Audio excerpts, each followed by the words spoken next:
Hey y'all, welcome to Grab Me Screen. My name is Norma, your host of whatever, and we are here with the Love is Blind UK Season 2 reunion. Let's jump right in. Hopefully this isn't too long.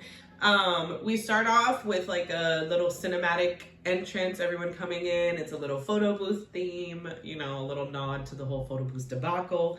Very cute. Everyone looks gorgeous, beautiful. Excelente. However, y'all, this reunion messed me up. I'm not even gonna hold you. It messed me up. Of course, we start off with a Sarover and Cal montage of like their year of marriage, right? We're watching all these cute little like, he's here for Christmas, yada yada. We pan to the couple. They're like, Sarover and Cal, after seeing that, how was your first year of marriage? And Sarova's like, what marriage? Yeah, she says 3 months in, he called it quits. He just told her it's done. I made this decision for both of us. The end. Cal tries to be like, it just is what it is. Like, what do you da-da-da-da? Like, just trying to say that she should have, essentially, he's kind of like, you should have just been okay with it. Like, it didn't work. It didn't work. Like, what about it? Her mom inserts and it's kind of just like, you weren't honest. Like, none of that was real. And he's like, I would beg to differ. And she's like, bro, like, you told her it's over. Chill out, sit and have a cup of tea. I'm going to the gym. He's like, no, I didn't. She's like, yeah, he told me to chill.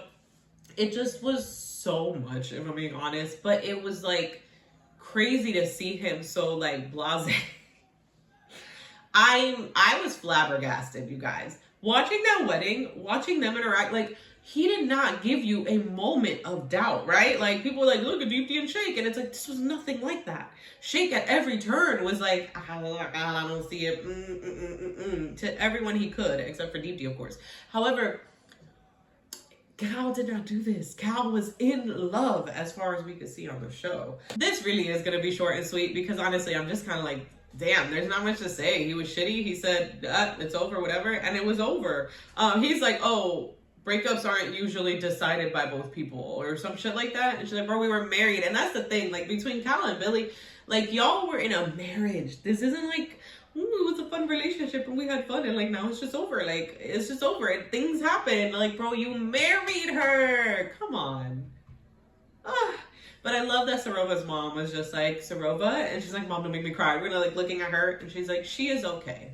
She's grown from it and she's gonna move forward and she's gonna be okay. She's like, no, I am okay. Like not right now, but like I'm okay.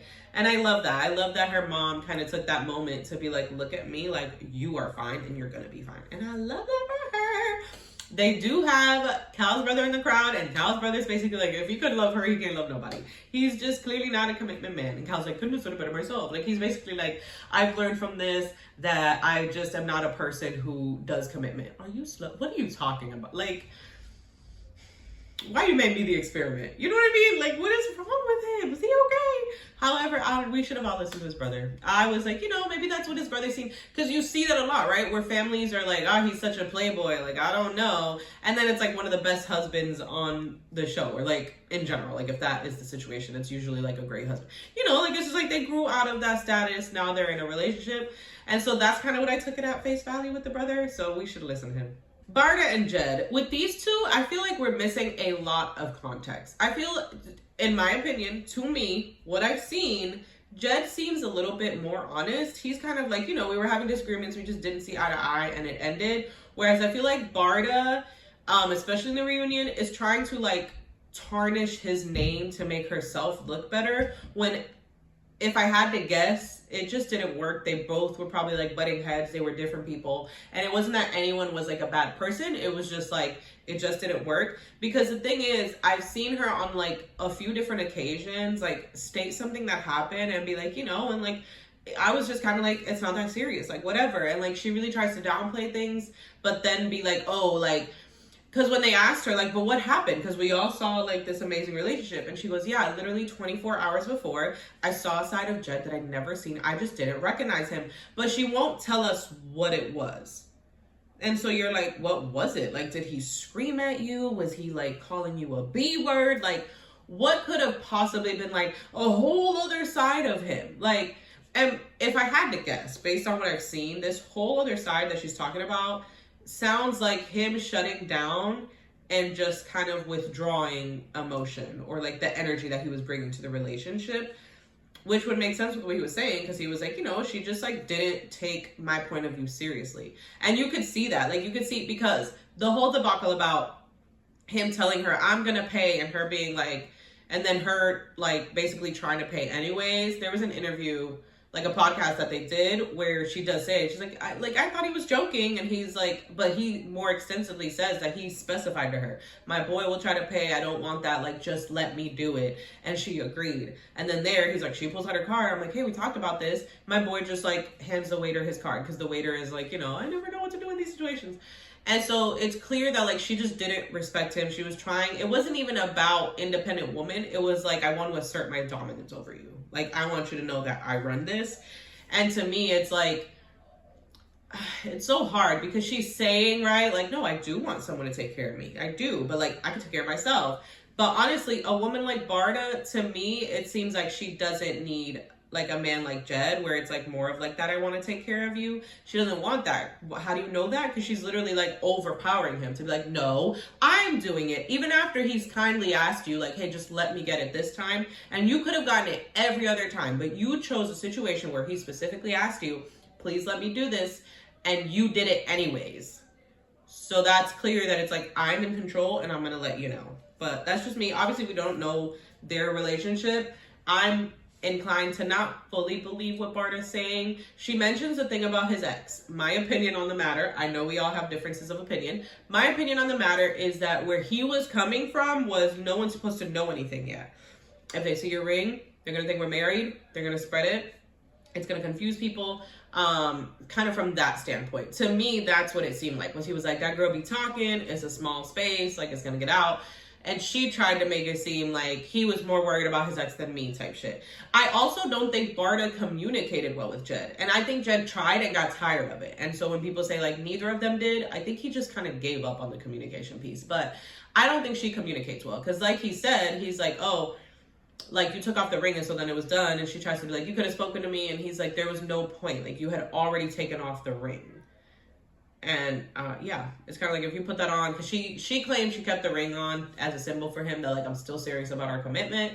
And so when she took it off, you're kind of like, okay, whatever this is. So I don't know. There's a lot to their story and context that we are definitely missing. We get a Demi and Freddie advice moment of them being like, stick to who you are. Like you'll find your person. Like they kind of ask them like, what do you have as a, but they're both single. I feel like that's weird. Like I feel like it should have been reversed.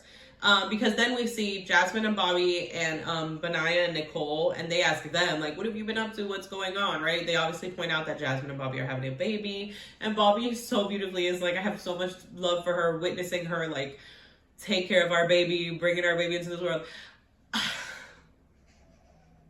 I will find my Bobby, I swear I will. I find it so beautiful, and it low-key makes me a little bit sad that that was not my experience, but, you know, we are where we are. I have my beautiful babies, and that's all that matters. Nicole and Benaya talk about all their traveling and stuff that they're doing, but I kind of felt like it should have been opposite. Like, they should have been like, Freddie, you know, Debbie, what have you been up to? Freddie, we saw you were on The Perfect Match, and then they would kind of talk about what they've been up to, and then that whole advice little, like, what would you say, coming from the couples. That would have made more sense to me. We move on to Ashley and Billy. And okay, TLDR, they also end after 3 months. Basically, Ashley is kind of saying like he would not compromise. Like in the pods and in our discussions before the marriage, he made it clear, yeah, he would move. I forget what the town. Wiggins was one of the towns. I think that's where he was. And he didn't want to leave Wiggins, if I'm not mistaken. Or that was where he wanted. I don't know. He didn't want to leave where he was at, and she was kind of like, but we agreed you would. Like, how is this supposed to work? And it was kind of just like this back and forth.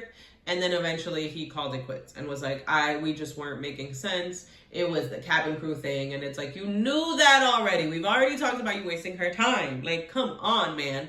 And while we could say, like, Ashley saw the red flags, yada, yada, yada, we could say what we want. But I really liked what she said, and I was like, honestly, yeah, was when she was like, listen, I know, yes, he had his reservations. Like, I'll take that on the chin, right? Like, I knew that. She's like, but he said yes. And I agree with that. Like, if someone's telling you, like, I love you so much, I'm just a little worried that your job is going to make this relationship difficult.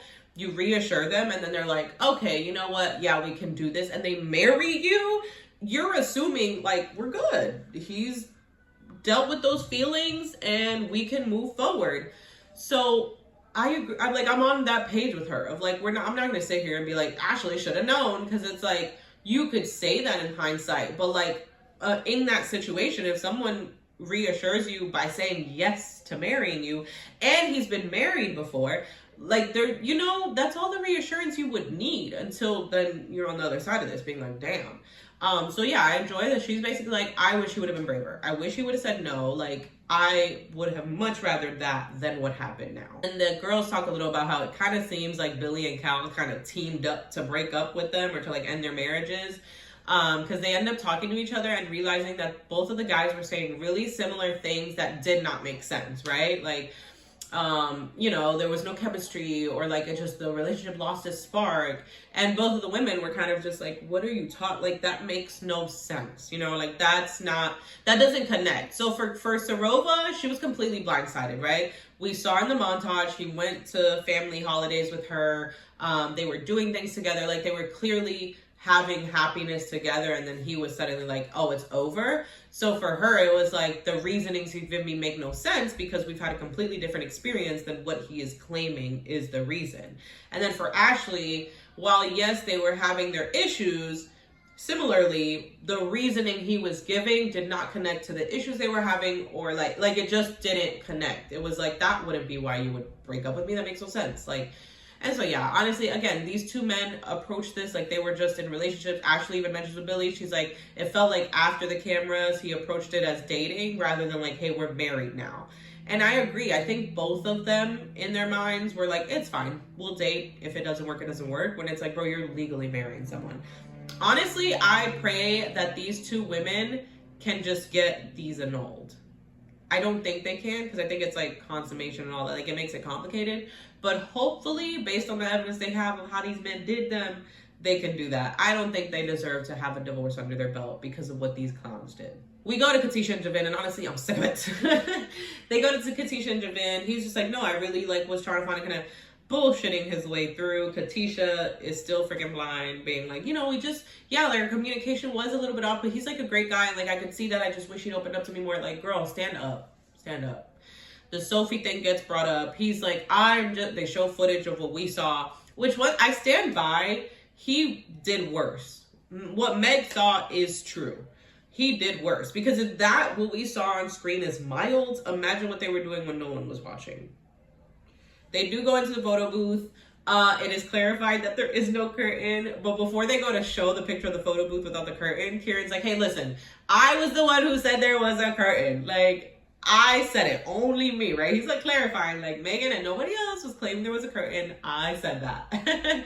And there was no curtain, but even still, as an engaged man, there is zero, literally zero, not a point, nothing, zero reason that you should be trying to like, or having an argument with some other woman in public at night, like having to go into a photo booth alone to connect. What are you arguing about so deeply? What are you arguing about so deeply? Like, I'm sorry. I believe every word Megan said.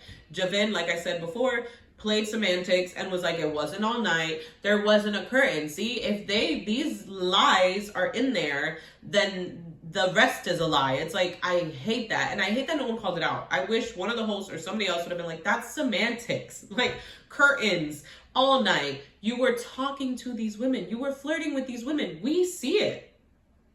There's evidence of you being flirty. Like, please. And then Sophie's basically like, yeah, you know, I do apologize. Like, that was a lot watching it back.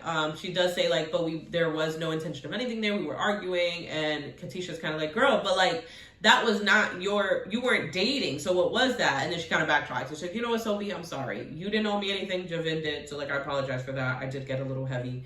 And then they go on to her and Javin. And unfortunately, she ends it still defending him. Javin's a great person. I just wish he'd shown me more of that. A warm, kind person, and I just wish I'd seen that more. Ew, Katisha, stand up, girl. She had me hot. Sophie talks about going to therapy like everyone told her to, and she also talks about getting closer to her mom because of this, which we love for her. That's beautiful. That's great. I hope therapy really does help her. They bring up a New and Her Liar song. They sing it. Very cute. They also have a message from Patrick claiming that he was single before the show, and yes, he does have a baby now. Messy, messy, messy. We don't care about Splenic Patrick.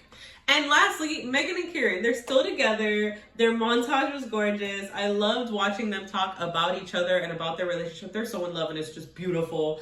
We get a cute little ending of them being like, there was another issue in your relationship. And they're like, what? And it's Megan being like, oh no, I could not date a gamer. And she's with a gamer. One thing I loved is that she said he's really good about it. He's never on it if I am home.